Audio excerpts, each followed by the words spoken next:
සංසාරේ කවදනම් පින්නත් අය බණහඬ හම්බේ? කවද වගේ හම්බේ?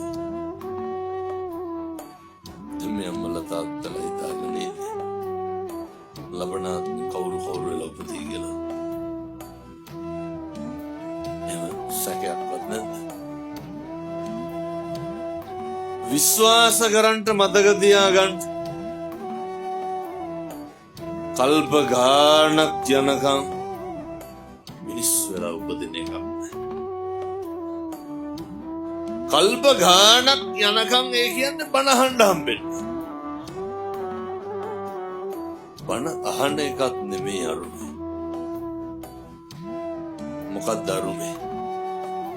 දැන් මොකක් හරි අහලා තේරුම් ගන්න පුළුවන් කවුරු වෙලා ඉපදුනා. බලන්න කොයින් බල්ලොන්ටත් ඇහෙනවා ඉතින්. තේරුම් ගන්න පුළුවන්. නිවන් මඟ අහුරන ප්‍රබල කාරණයක් තමයි වෙනත් ව්‍යාපාදේ. කේන්තිය.